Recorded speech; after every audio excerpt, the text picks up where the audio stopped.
Assalamualaikum warahmatullahi wabarakatuh. Hai, selamat sore teman-teman. Selamat datang kembali di podcast Aksi Nyata dari Kamu untuk Indonesia. Dan pastinya balik lagi barengan sama aku Laras Tahira yang seneng banget hari ini bisa nemenin teman-teman lagi di sore hari, pastinya dengan obrolan-obrolan yang seru banget. Tapi seperti biasa sebelum mulai aku mau ngasih salam khas podcast ini dulu.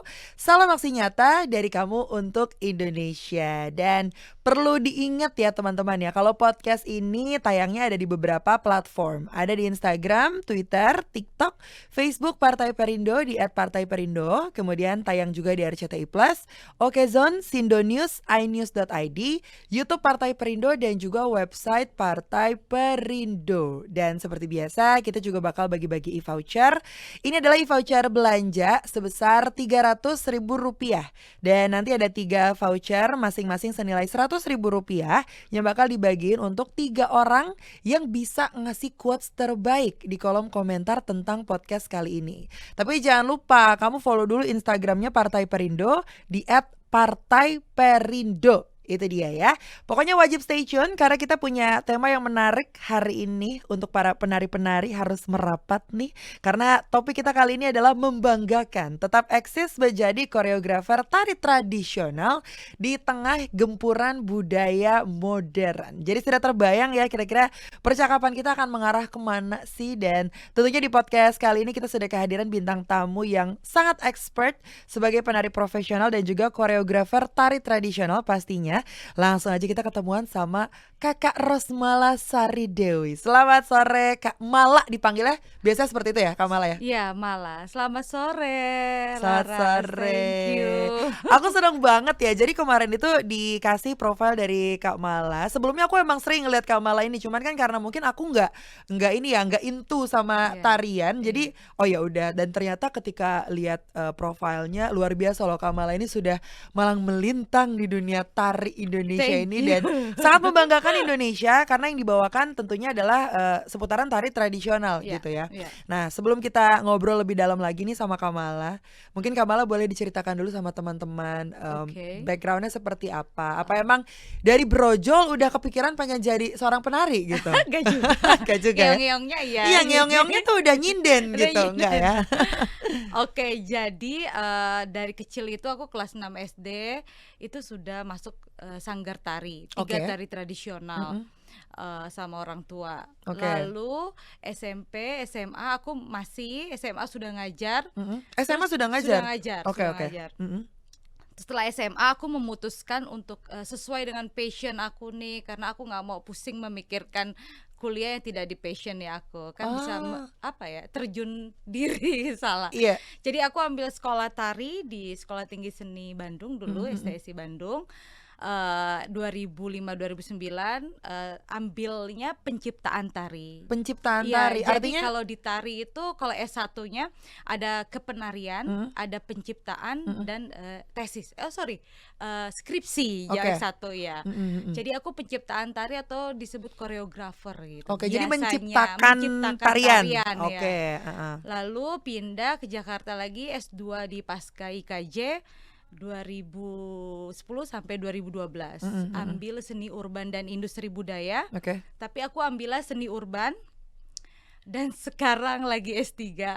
Luar biasa, keren banget. Ini ambil apa nih S3-nya? S3 sama penciptaan juga seni pertunjukan di ISI Surakarta Solo. Oh, oke. Ya, Jadi sekarang lagi menetap di Solo atau online? Lagi online. Lagi online sekarang ya, justru, mengikuti. Alhamdulillah. Alhamdulillah ya. Jadi Ya. bisa tetap mobile ya. Ya, karena aku buat aku pendidikan itu kayak hobi. Wow, Jadi keren. kalau nari hidup, jadi terbalik. Mm-mm, Ya, jadi kayak kebutuhan aku karena ilmu kan tidak pernah mati, terus Ya, berubah sama juga kayak zaman gitu. Nah, sempat aku sebelum kuliah setelah S2 itu sebenarnya aku ke short course di New York. Oke. Waktu itu International Student Visa Program short course selama 6 bulan gitu. Karena aku senang kontemporer, jadi aku mau tahu sesuatu ilmu yang baru buat aku. Iya, pada saat itu. Oke. Iya. Oke, jadi ini bukan cuma sekedar terjun ke lapangannya, tapi mengulik juga sisi dari ilmu tariannya itu sendiri Iya, gitu harus setiap sampai genre aku harus tahu. Setiap genre. Harus. Nah, tapi kita tarik lagi nih ke kelas 6 SD tadi. Iya, Awalnya yang memulai akhirnya terjun ke dunia tarian ini. Kalau di SD kan kita mengenal ada yang namanya kalau di zaman sekolah tuh ekstrakurikuler. Mungkin Yes. terjun dari situ dulu. Iya. Nah, ini apakah memang didorong dari keluarga juga atau memang sudah ada turunan penari? Seperti apa tuh? Jadi aku tuh sebenarnya turunan dari mama. Mamaku tuh seneng banget. Sebenarnya aku diterjunkan karena pada saat itu 3 sanggar tari. Pertama tari untuk Jawa. Oke. Kedua tuh kreasi Nusantara. Yang ketiga modern. Dan sempat aku masuk balet juga. Oke. Cuman passionnya aku nggak di balet. Nggak di situ, ya. 3 sanggar itu akhirnya aku bilang, "Ma, aku minta 1 aja ya." Ya udah sampai sekarang. Apa yang dipilih pada saat itu? Pada saat itu tari kreasi.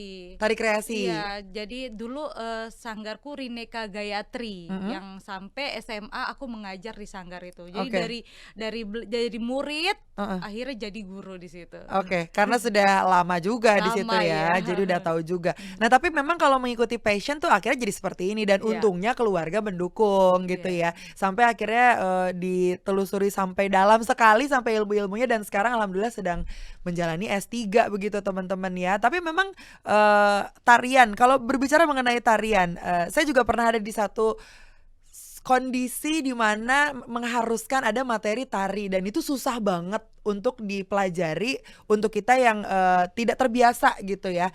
Nah, tapi apa sih hal pertama yang membuat Kak Mala ini jadi mencintai tari gitu pada saat itu? Apakah gerakannya atau memang history di balik cerita tarian itu sendiri? Jadi kayak perenungan buat aku sih, buat aku tari tradisional itu seperti kayak titipan. Oke. Mungkin ada pengalaman spiritual aku. Jadi kayak ini loh nenek moyang kita memberikan sangat warisan yang sangat besar yang bisa membanggakan semua orang, Warisan membanggakan budaya. dan membanggakan di mancanegara. Dan aku pikir memang benar karena sampai saat ini aku sukses bisa sampai saat ini adalah karena aku menari tradisional seperti itu. Setuju. Iya, begitu. Nah, tapi kalau untuk apalagi mungkin sekarang nih yang sedang menyaksikan Kak Mala sore hari ini obrolan kita tentang tarian ini, untuk menjadi seorang penari, selain mungkin kelenturan badan yang harus kita punya, apalagi harus dimiliki oleh seorang performer? Oke, yang harus dimiliki seorang performer adalah kita harus punya jiwa disiplin. Oke. Dan attitude. Itu sangat penting. Karena kalau kita tidak disiplin waktu, tidak proses latihan, itu tidak mungkin kalian akan bisa tahap bersaing dengan penari-penari regenerasi sampai saat ini kayak begitu. Itu udah basic dari segala basic ya, disiplin. Udah sangat itu basic sekali. Kalau kalian males, nggak mau latihan, nggak mau datang on time, ya susah. Kalian akan habis dengan yang lain generasinya. Karena namanya menari itu pasti kan latihannya juga banyak banget ya, Kamala ya. Banyak ya. Jadi mungkin sekali skip latihan tuh bakal susah banget. Karena pengalaman aku, Kamala, waktu belajar nari waktu itu, memang latihannya tuh setiap hari dan lumayan capek banget juga. Kalau skip sehari aja itu pasti tariannya pasti bakal lupa.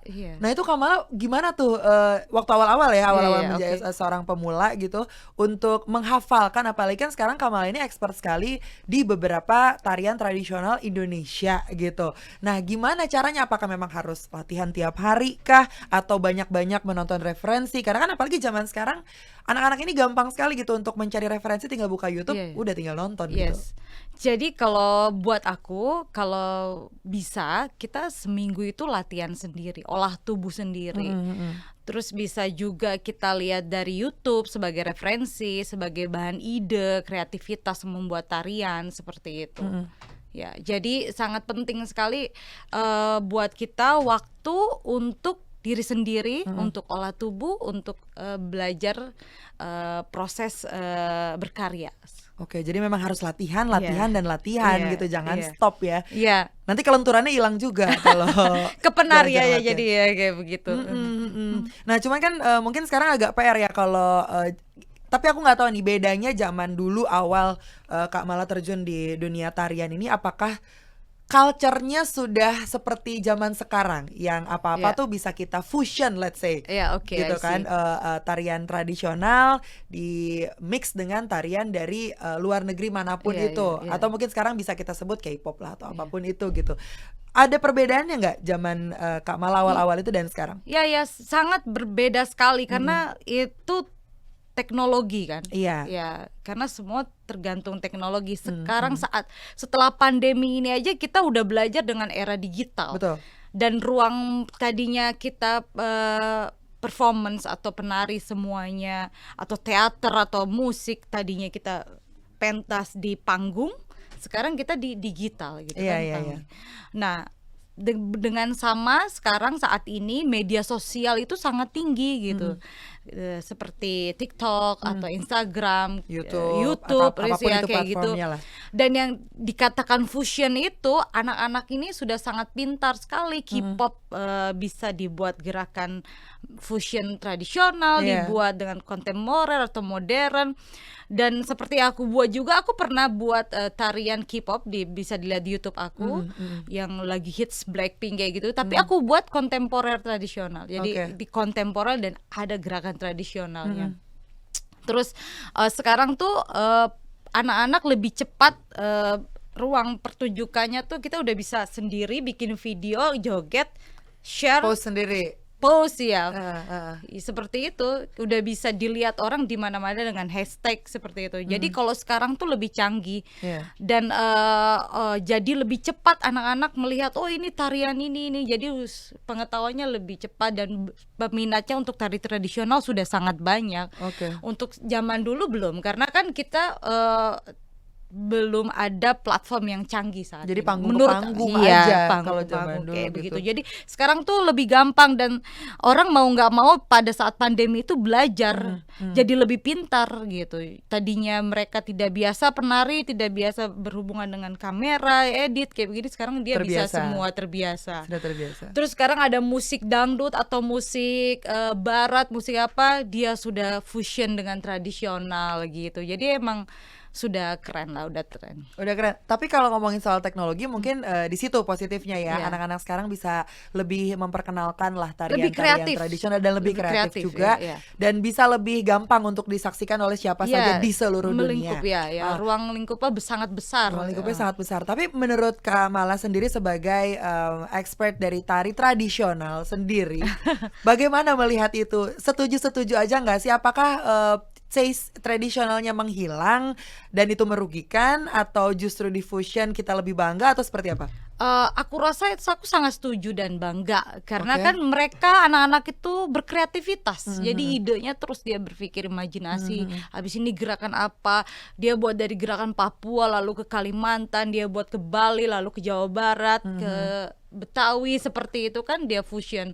Jadi yang sekarang makanya banyak viral gitu. Nah, viral pun tergantung kita berkonsistennya. Kalau dia hanya pada sesaat itu kan ya sudah sampai saat itu. Nggak ada karya lagi. Nggak ada ya. Makanya aku bilang tergantung mereka mempergunakannya. Apakah mereka terus mau berkarya, konsisten, berkreativitas seperti itu. Kan sekarang kalau yang viralnya mau instan, mau lama terus gitu ya, long last ya, kayak gitu aja.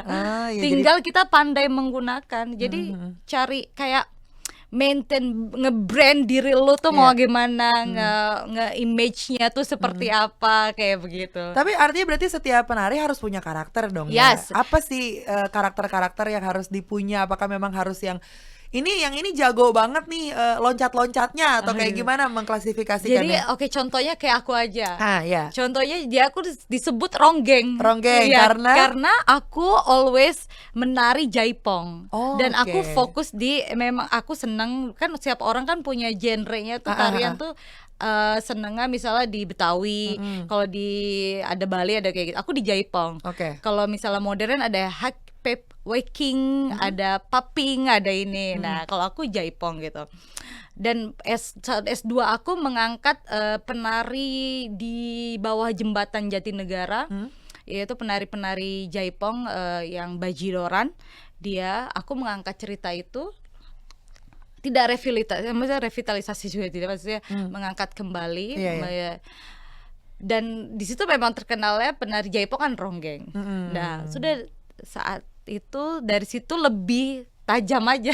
Lebih brand market. Okay. My image itu ronggeng itu kayak gitu. Kenapa Jaipong, Kak? Karena ya apa ya, dari zaman kuliah aku belajar itu. Dan waktu aku belajar nari Jaipong, ada satu tarian gandrung gitu. Jadi tarian itu tuh kayak di hati aku banget. Tentang Rama Sinta yang jatuh cinta. Oke, ada backstory-nya ya. Ember. And then after that, ya udah karena aku menang, aku suka nari itu. Jadi kayak udah this is ya, ini gue deh kayaknya. That's my ronggeng. Oke. Terus after that dan setelah itu nama sanggar pun aku pun Gandrung Dance Studio. Jadi ini boleh promo ya. Ini tipis-tipis aja. Tipis ya, siapa tahu kan ada yang mau belajar nari bisa langsung ke sanggarnya Kak Mala gitu kan. Dan nama sanggar aku itu dan satu lagi sanggar aku namanya Nyi Ronggeng. Nyi Ronggeng yang emang brand image-nya Kak Mala ya. Iya, Nyi itu perempuan, Ronggeng itu penari. Penari perempuan. Dan aku menamakan itu karena ada cerita waktu aku di mimpi itu.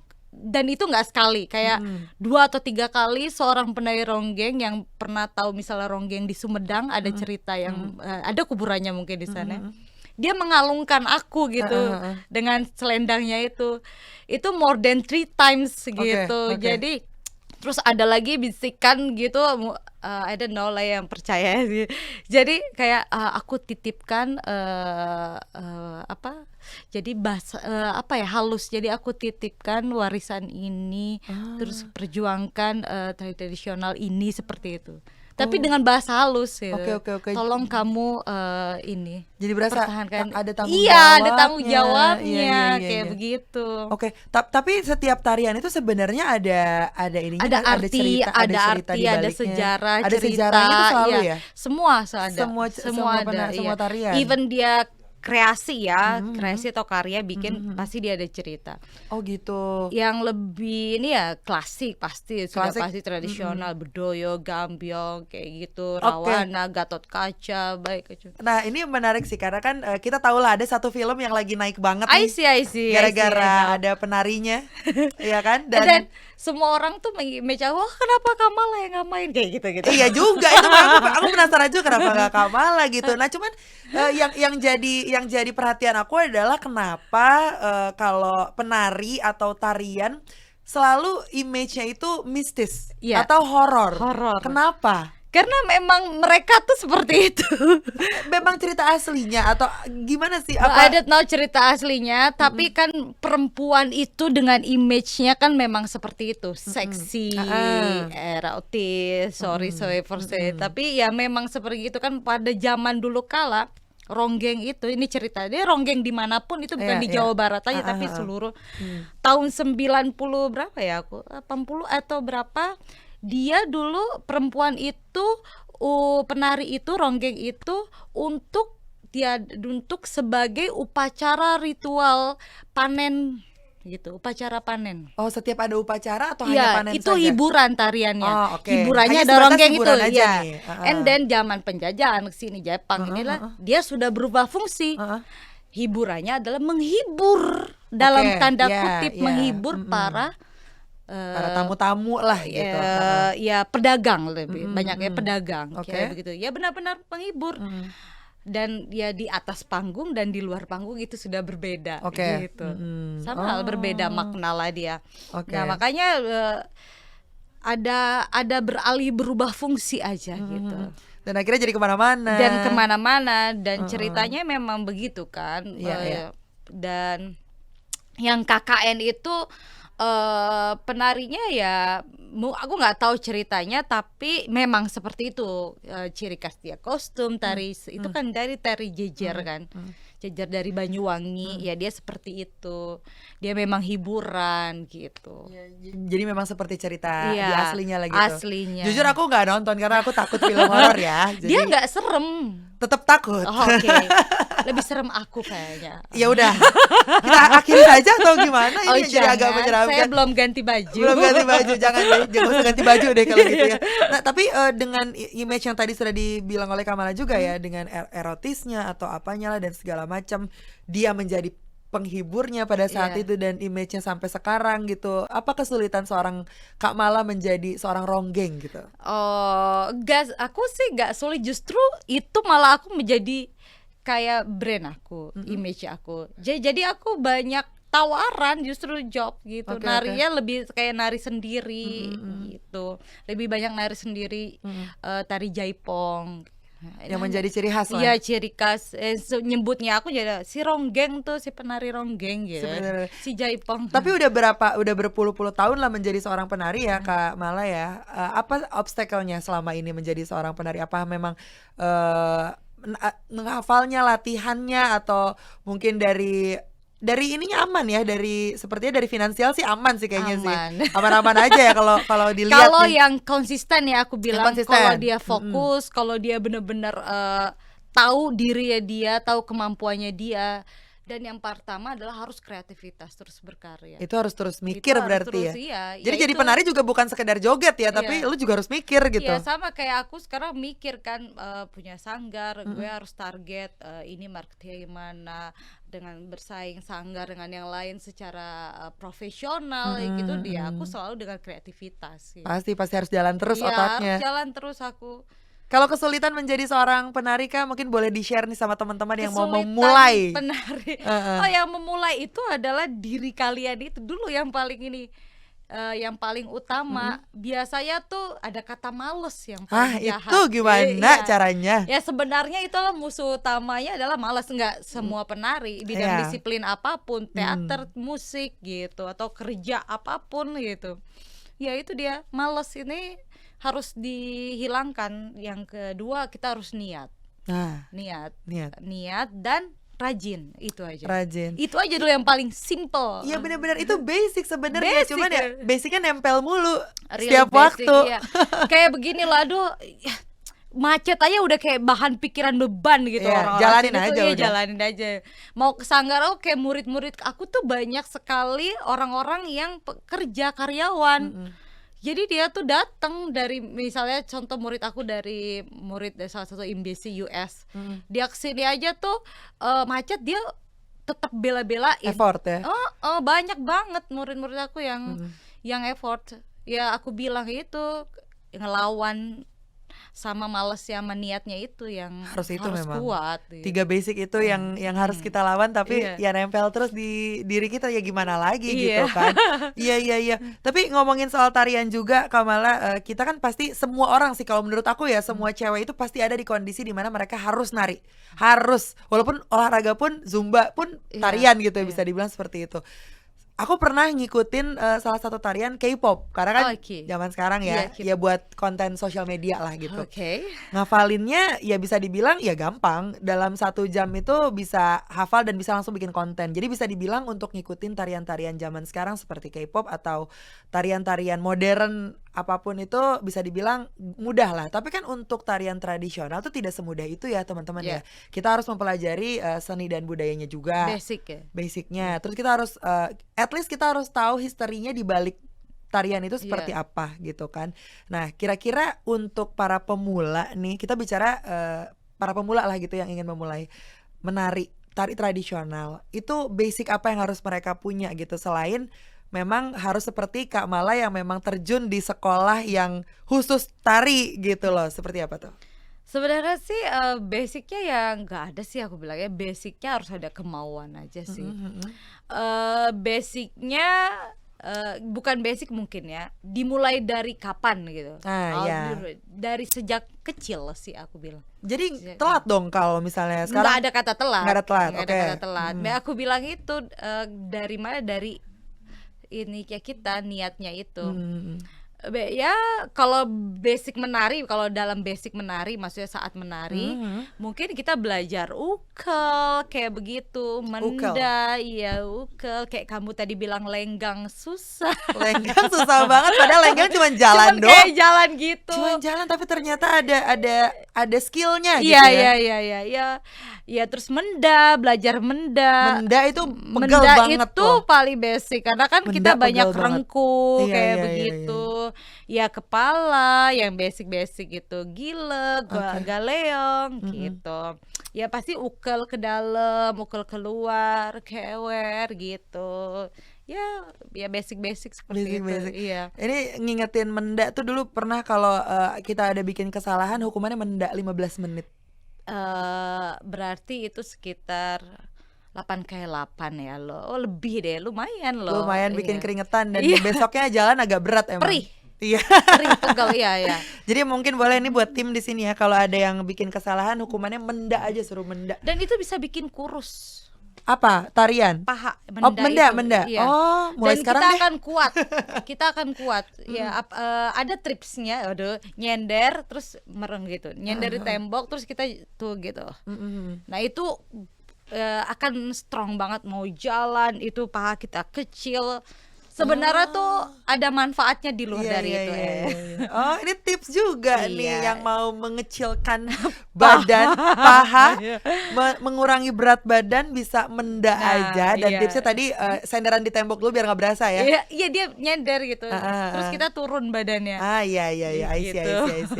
Tapi temanku banyak yang mempraktekkan ini sih kalau lagi nge-gym. Iya. Memang itu ketahanan yang paling bagus seperti itu. Oke. Kekuatan. Dan kalau penari itu sih aku pesen ya, kalian tuh kalau memang misalnya mau laku, mau di industri atau di mana ya, mau nari dimanapun gitu ya, kita tuh harus jaga kesehatan tubuh, body, terus pakai baju, diperhatikan, makan. Nah itu penting sekali. Oh, berarti ada dietnya juga buat para penari ya? Bukan diet, jadi kita harus menjaga tubuh. Dijaga harus tubuhnya. ya. Oke, Kalau kita mau terus kan kayak aku nih, ini aku sebenarnya udah tua gitu. Tua. Tapi nggak kelihatan ya, kok bisa ya? Jadi supaya aku tetap laku gitu kan. Ya kayak begitu, jadi tuh jangan seenaknya pakai baju ini nggak matching gitu. Orang kan impress ngeliat, ih apa sih dia gitu kan. Ya ini penari nih gitu. Makanya kalau penari modern tuh lihat pada kece-kece kan dia. Baju sini pakai pakai sepatu gitu, tank top. Nah gitu. Sebenarnya kita bisa gitu. Kalau kita kan legging kaos kalau anak tradisi kan.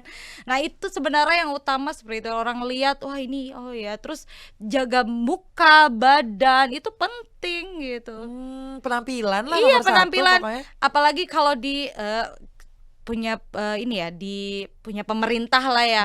Itu yang dilihat adalah penampilan nomor satu. Gitu.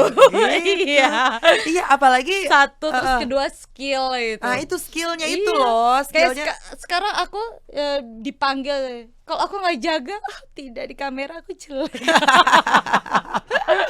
Ya emang, tapi itu aku setuju banget sih kalau itu sih. Iya, aku tapi jadi ikutin ya, aku nggak makan nasi dari tahun 2009. Ini sampai sekarang. Terus apa karbonya?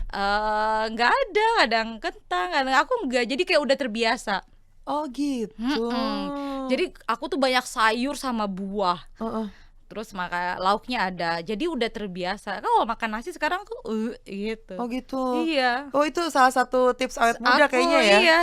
Karena aku tuh mau jadi tuanya penari-penari keraton zaman dulu, penari-penari zaman dulu kan kecil-kecil. Oh itu cita-citanya ya. Iya gitu. Tapi memang itu harus jaga juga. Aku mau tetap eksis. Iya, itulah tantangannya. Ini selain kreativitas ya, tetap harus berkarya, bukan jaga ini aja gitu. Iya. Tapi keren loh, ini menginspirasi sekali ya. Aku yang sehari harus 3 kali nasinya. Oh, aku nggak bisa itu. Makanya mulai sekarang mungkin aku tidak akan makan nasi. Soalnya kalau nari ya, kalau dilihat tuh ada yang mengembang dikit baju tuh kayak gimana gitu. Buat Apalagi aku kan juga baju-baju tari yang tradisional tuh banyak tumpukan-tumpukannya iya, kan. tumpuk makin tumpuk makin Makin lah tuh kelihatan. tumpuk lemak. Iya bener juga.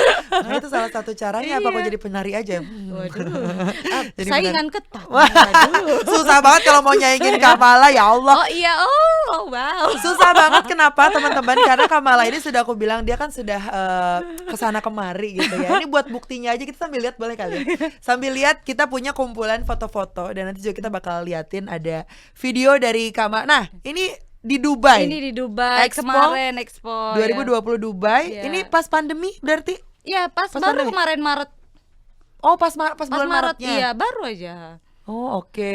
Ini acara memang Dubai tahunan. Expo ya. Kan 5 tahun sekali. Oh baik. Nah, makanya aku happy banget kan, salah satunya aku bisa laris gitu kan selain kreativitas. Keren ya. Di usia yang sekarang masih bisa ini loh, muter-muter. 36 tahun September Keren ini. banget.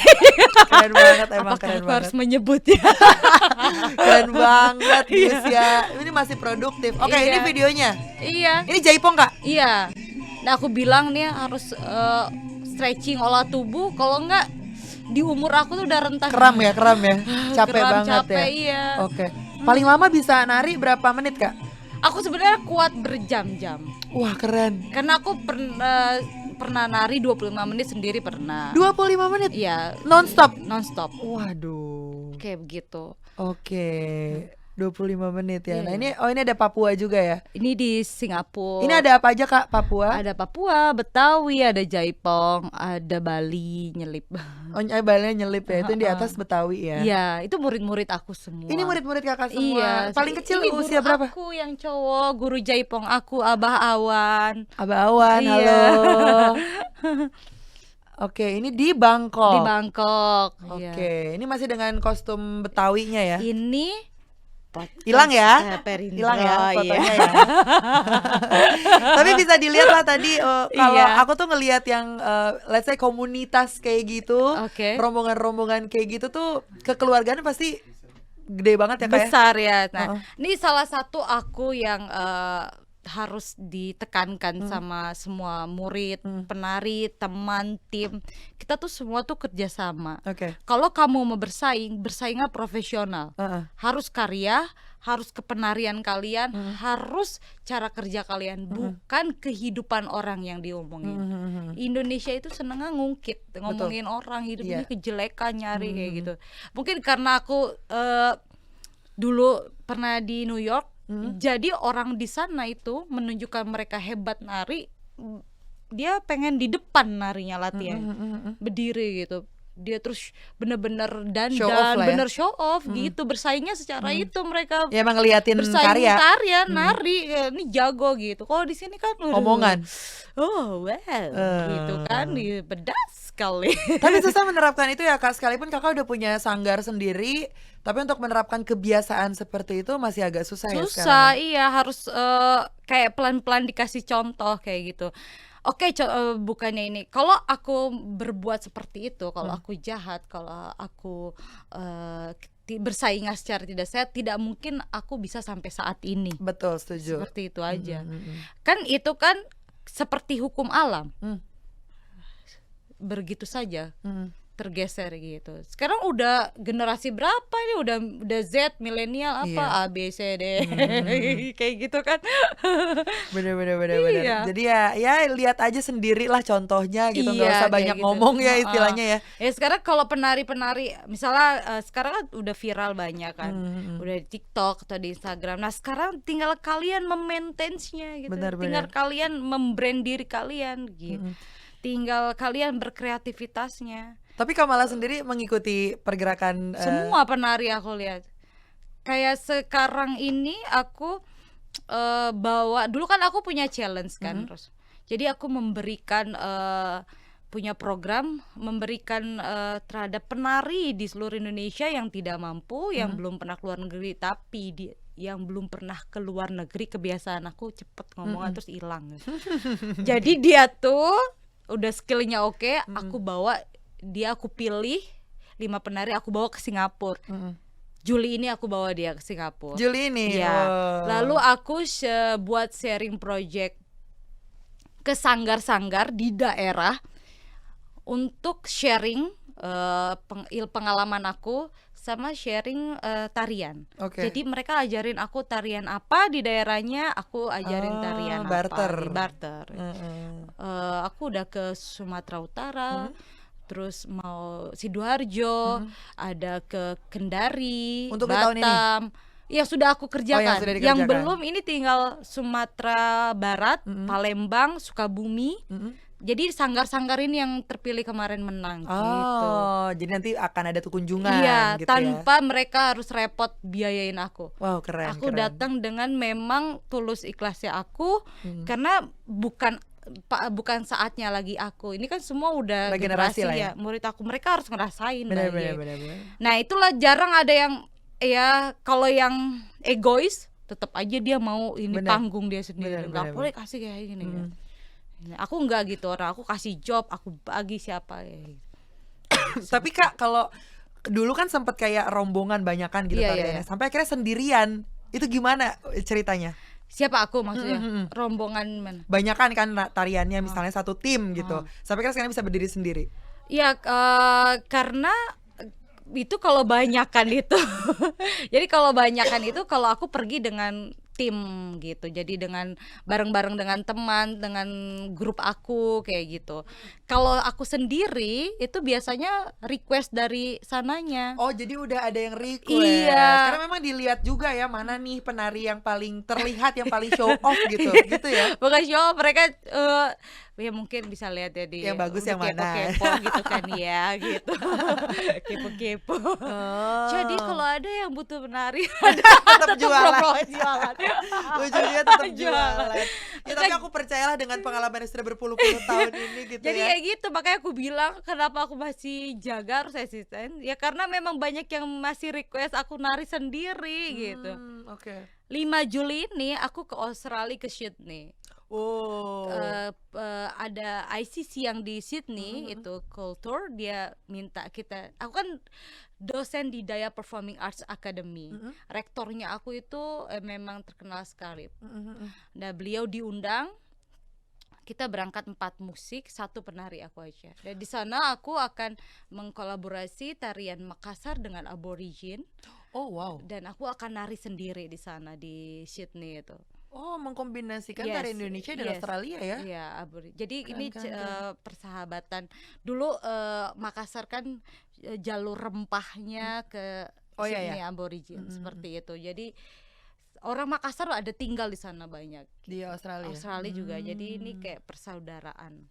Gimana sih Kak respon antusiasme teman-teman di luar negeri sana? Di Sydney sekarang rame sekali. Udah banyak. Tapi kalau kita setiap pentas, maksudnya setiap mancanegara kita festival atau kompetisi, itu mereka sangat senang, kan kita selalu menang. Iya, selalu menang dan standing applause. Terus mereka pada mau belajar tari kita. Tertarik. Iya, tertarik. Kostumnya, kadang aku kostumnya ada yang dibeli, alat musiknya diminta, kayak begitu. Dan mereka mau belajar. Memang setahu aku orang-orang luar negeri sana tuh sangat menghargai culture Indonesia ya. Iya, makanya jangan sok-sok ke barat-baratan anak-anak di sini tuh. Gimana sih? Tapi kalau mix kolaborasi sama tarian luar negeri, it's okay. Yang penting tradisional tetap diangkat. Karena itu adalah di dunia orang, maksudnya di mancanegara nggak punya seperti kita gitu loh. Karena kita tuh kaya sekali, gerakan aja bisa lebih dari jutaan. Betul. Sanggar aja udah lebih berapa puluh kan. Provinsi aja banyak, setiap provinsi ada berapa sanggar, ada berapa tari tradisional, klasik, kreasi, macem-macem. Mereka tuh ngikutin kita aja di sana pusing. Ini apa ini nggak bisa ya? Susah kan? Susah, mana gerakannya beda-beda. Iya, beda-beda. Namanya beda, tariannya arti beda. Makanya kita tuh hebat sebenarnya, kaya. Indonesia tuh keren banget. Iya kan, udah keluar negeri banyak sekali kan. Yang dibawa apa? Misi budaya, diplomat, tapi yang dibawa tari tradisional, budaya kan yang dipromosiin. Betul. Iya. Tapi ya setuju sih. Selain antusiasme yang tinggi dari teman-teman di luar negeri sana, apa hal berkesan lain yang pernah Kak Mala dapat? Aku di sana berkesan karena aku bisa belajar budayanya mereka. Oke, Jadi aku tahu barter tadi ya? barter ya. Aku bisa tahu folk dance-nya mereka. Oke. Terus kayak ciri khasnya mereka apa, kostumnya, makan budaya mereka lah, semua dari makan, kebiasaannya mereka. Ya seperti itu. Oh, enak Jadi banget aku sih. bisa belajar, dan kadang aku jadi bahan ide gerak-gerak aku. Jadi Ada rekomendasi perbendaharaan juga. ketubuhan aku tuh jadi banyak. Jadi kalau Banyak tiba-tiba bayangannya. musik cet begini, jadi aku bisa Oh, kayaknya gini deh, iya, kayaknya gini deh gerakannya. Jadi Oh, udah gitu. otomatis di imajinasi Iya, iya. aku. Di awal siapa Kak influence yang Kakak suka banget penari nih di Indonesia Oh. yang sampai membuat Kak Mala menjadi seorang Kak Mala yang sekarang? Secara ini ya pasti guru aku kan. Guru yang tadi Guru ya? aku yang tadi ya, Bawan Jaipong itu dia memang guru aku, sangat kenal sih. Guru aku lagi ada Sardono Wekusumo. Ya, beliau adalah guru besar tari, tokoh tari, maestro. Terus ada Eko Supriyanto juga, guru aku. Ada yang aku suka perempuan tapi aku diam-diam, itu ada Mbak Surya Domelati. Kenapa diam-diam? Karena kan beliau performing arts-nya sangat keren banget gitu Oke, kan. oke. Orang tuh kayak begini tapi di luar negeri tuh bisa wah gitu, kenapa gitu, sampai aku mikir gitu kan. Ya keren. Ada Rianto juga. Oke. Mas Rianto. Berarti bisa dibilang dengan adanya event-event yang selalu kita kolaborasikan dengan negara-negara lain, Iya, bisa iya. dibilang gitu. Prospek untuk penari Indonesia sendiri itu sebetulnya sangat panjang dan sangat menguntungkan berarti ya Kak? Iya, iya, iya. Karena Sangat. tadi seperti Kamala bilang juga ya, apapun yang terjadi di acara negara apapun itu pasti yang diangkat culture lagi gitu. Iya. Entah mungkin musik tradisional, ya tarian tradisional udah pasti ada. Pasti. Dan setiap event sekarang, event apapun itu opening tuh pasti tarian. Selalu iya. tarian. Tarian di mana-mana. Tarian. Tinggal yang punyanya ini mau pilih sanggar yang mana Nah, gitu. jadi sekarang lebih ke marketingnya Marketing ya. Lebih ke ngiklaninnya nih. Nah, tapi gini loh. Nah, itulah aku bilang kalian harus kreativitas, harus bikin karya. Iya. Jadi jangan lo kayak ini nih gue ini minta tolong gini nggak bisa. Yang diutamain tuh yang dilihat adalah karyanya. Jadi ya jangan gitu-gitu aja. Ah, Bikin inovasi lah gitu ya. Jangan nunggu ada job Iya, gitu, iya, jangan iya, nunggu iya, iya. seperti itu, nggak mungkin. Harus tetap lah. bikin dan Iyalah, bikin karena gitu. banyak yang bagus-bagus semuanya. Benar-benar setuju. Banyak sekali. Ya banyak talenta-talenta terpendam lah di Iya. Indonesia ini gitu kan. Banyak sekali. Banyak sekali. Nah, terakhir dong Kak Mala, mungkin boleh kasih buat pesan-pesan buat generasi milenial dan juga Gen Z yang mungkin banyak, aku percaya banget di luar sana banyak yang sangat tertarik untuk bisa menjadi seorang penari tradisional ya. Cuman ya itu dia step-stepnya mungkin, atau ya pesan-pesan dari Kak Mala lah sebagai seorang expert, silakan. Oke. Jadi buat aku, kalau kalian mau belajar nari, itu belajar nari tari apapun sah-sah saja. Mau modern, kontemporer, atau balet, atau K-pop. Tapi kalau kamu dengan tradisional, itu sangat lebih keren buat aku dan lebih unik. Ya, dan lebih kaya. Gimana caranya kalian bisa sampai bisa sukses atau profesional atau bisa jadi hidup ya? Tari itu bisa jadi kehidupan kalian. Kalian harus konsisten, disiplin, dan harus terus proses latihan. Jangan pernah malas. Pesan aku, jangan pernah malas. Karena tidak ada sesuatu yang tidak mungkin. Itu dia. Iya. Jangan males. Ini balik lagi ke topik kita di awal tadi. Hilangkan kemalasan supaya bisa melakukan apa yang kamu mau gitu ya. Dilawan aja kemalasannya dan terus effort gitu. Dan pastinya berkaitan dengan Partai Perindo, campaign aksi nyata dari kamu untuk Indonesia ini relate banget sama movement yang dijalankan Partai Perindo, yaitu produktif, solutif, modern, bersih, berintegritas, peduli, dan turun tangan untuk Indonesia sejahtera. Partai Perindo memanggil juga putra-putri terbaik untuk Indonesia sejahtera melalui konvensi rakyat. Ini adalah program penjaringan secara daring bagi warga Indonesia yang berminat mendaftarkan diri sebagai bakal calon anggota legislatif atau bacalek di semua tingkatan pemilihan DPRD Kabupaten Kota, DPRD Provinsi, dan juga DPR RI. Buat daftar caranya gampang banget. Detailnya bisa langsung masuk aja ke website www.konvensirakyat.com. Dan untuk mendaftar sebagai anggota Partai Perindo bisa mengunjungi website www.partaiperindo.com atau bisa klik bit.ly/member Partai Perindo. Itu dia ya. Dan buat kamu yang sudah ngasih quotes terkait dengan tema hari ini, kita bakal ngumumin 3 pemenang di minggu depan. Pantengin aja Instagramnya Partai Perindo di @partaiperindo. Jadi jangan lupa untuk follow Instagram Partai Perindo ya.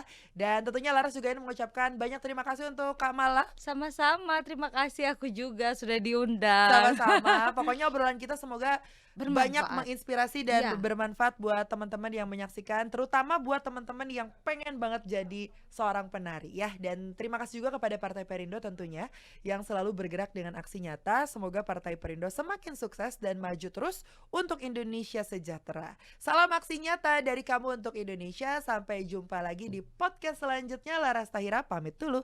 Bye-bye. Marilah seluruh rakyat Indonesia, arahkan pandanganmu ke depan. Raihlah mimpimu bagi nusa bangsa, satukan tekad untuk masa depan. Pantang menyerah, itulah pedomanmu. Hentaskan kemiskinan cita-citamu, rintangan tak menggentarkan dirimu. Indonesia maju, sejahtera tujuanmu, nyalakan api semangat perjuangan. Dengunkan gema, nyatakan persatuan.